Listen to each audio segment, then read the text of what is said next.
GSTയിൽ നിരവധി മാറ്റങ്ങൾ വന്നിട്ടുണ്ട്. സെപ്റ്റംബർ 22 മുതലാണ് GSTയിലെ മാറ്റങ്ങൾ ഇംപ്ലിമെൻറ്റ് ചെയ്യുന്നത്.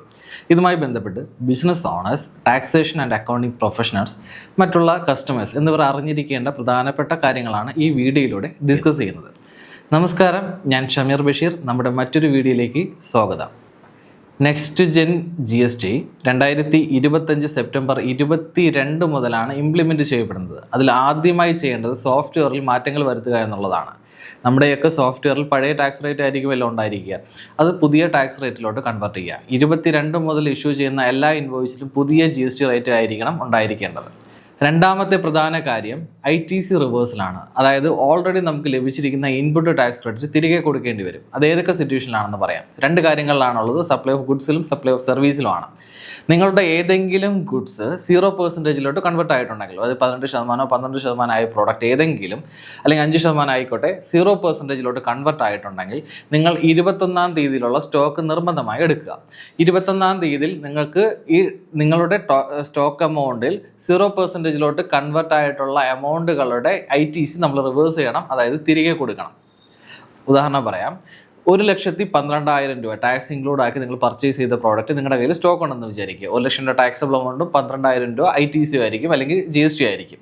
അപ്പോൾ ഈ 12,000 രൂപ നിങ്ങളുടെ സ്റ്റോക്ക് മനസ്സിലാക്കിയിട്ട് നമ്മൾ തിരികെ ITC റിവേഴ്സ് ചെയ്യണം വിത്തിൻ 30 ഡേയ്സ്. അതായത് 22-ാം തീയതി മുതൽ ഒരു മാസത്തിനുള്ളിൽ നമ്മൾ ITC റിവേഴ്സൽ കൊടുക്കണം. ഇപ്പോൾ DRC 03-ൽ നിലവിൽ നമുക്ക് ഇൻപുട്ട് ടാക്സ് ക്രെഡിറ്റ് അവൈലബിൾ ആണെങ്കിൽ അത് വെച്ച് നമുക്ക് പേ ചെയ്യാം, ഇല്ലെങ്കിൽ ക്യാഷ് തന്നെ അടയ്ക്കേണ്ടി വരും. മറ്റൊരു സിറ്റുവേഷനാണ് സപ്ലൈ ഓഫ് സർവീസിൻ്റെ കേസിൽ. 5% ടാക്സ് കുറഞ്ഞു, പക്ഷേ ഒരു കണ്ടീഷൻ പറയുന്നത് ഇൻപുട്ട് ടാക്സ് ക്രെഡിറ്റ് ക്ലെയിം ചെയ്യാൻ കഴിയില്ല എന്ന് പറയുന്നു.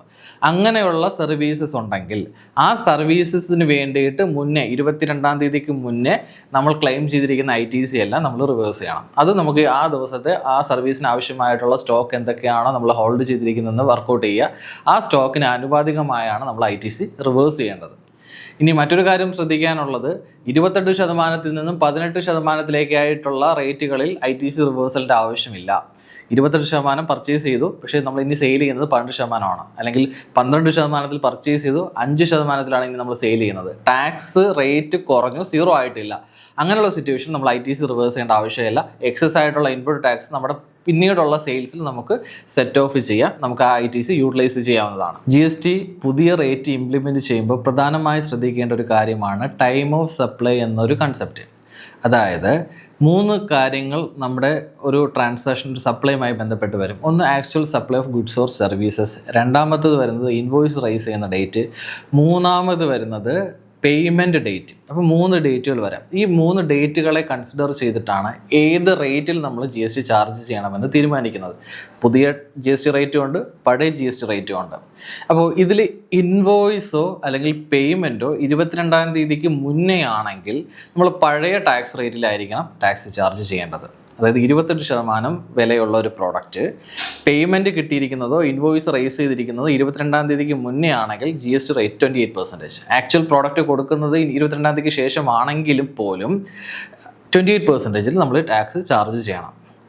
ഇനി 22-ാം തീയതിക്ക് ശേഷമാണ് ഗുഡ്സ് 22-ാം തീയതിക്ക് മുന്നേ ഡെലിവറി ചെയ്തു, പക്ഷേ ഇൻവോയ്സ് റൈസ് ചെയ്യുന്നതും പേയ്മെൻറ്റും 22-ാം തീയതിക്ക് ശേഷമാണെങ്കിൽ 18%-ലാണ് നമ്മൾ ഇൻവോയ്സ് ടാക്സ് ചാർജ് ചെയ്യേണ്ടത്. ഇൻവോയ്സിൽ ടാക്സ് ചാർജ് ചെയ്യേണ്ടത്. നമ്മൾ ഓൾറെഡി അഡ്വാൻസ് കൊടുത്ത അഡ്വാൻസ് 28% ടാക്സ് റേറ്റ് ഉണ്ടായിരുന്ന സമയത്താണ് അഡ്വാൻസ് കൊടുത്തത്.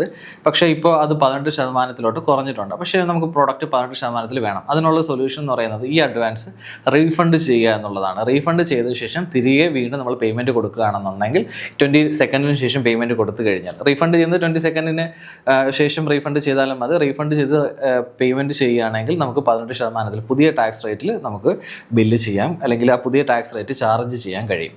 അതുപോലെ നമ്മൾ കൊടുക്കുന്ന അഡ്വാൻസ് പേയ്മെൻറ്റ്, അല്ലെങ്കിൽ നമുക്ക് റിസീവ് ചെയ്തിരിക്കുന്ന അഡ്വാൻസ് പേയ്മെൻറ്റ് ഡിപ്പോസിറ്റ് ആണെങ്കിൽ, ഡിപ്പോസിറ്റ് ആയിട്ടാണ് നമ്മൾ അക്കൗണ്ട് ചെയ്തിരിക്കുന്നതെങ്കിൽ അതിനെ നമ്മൾ പേയ്മെൻറ്റ് ഓഫ് സപ്ലൈ ആയിട്ട് കൺസിഡർ ചെയ്യില്ല. ഡിപ്പോസിറ്റ്, സെക്യൂരിറ്റി ഡിപ്പോസിറ്റ് ആണെങ്കിൽ പേയ്മെൻറ്റ് ഓഫ് സപ്ലൈ ആയിട്ട് കൺസിഡർ ചെയ്യില്ല.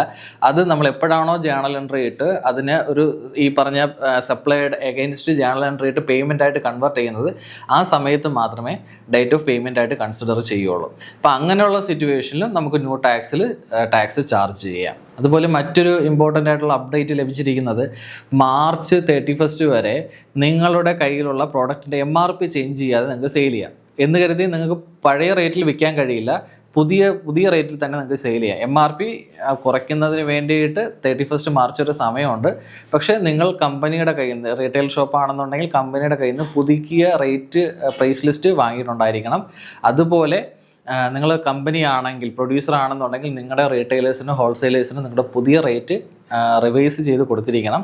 നിങ്ങൾക്ക് നിലവിൽ ഓൾറെഡി സോൾഡ് ആയിട്ടുള്ള മെറ്റീരിയൽസിൻ്റെ MRP ചേഞ്ച് ചെയ്യാനുള്ള സമയം അഡീഷണൽ അനുവദിക്കും. ഇനി പുതുതായിട്ട് പ്രൊഡ്യൂസ് ചെയ്യുന്ന പ്രോഡക്റ്റിന് പുതിയ MRP തന്നെ ചെയ്യണം. പക്ഷേ നിലവിൽ പ്രൊഡ്യൂസ് ചെയ്ത് സ്റ്റോക്കായിട്ട് മറ്റുള്ളവരുടെ കയ്യിലിരിക്കുന്ന സാധനങ്ങളുടെ MRP ചേഞ്ച് ചെയ്യാനുള്ള ഒരു സമയം കൂടെ അനുവദിച്ചതാണ് പുതിയൊരു അപ്ഡേറ്റ് ആയിട്ട് വരുന്നത്.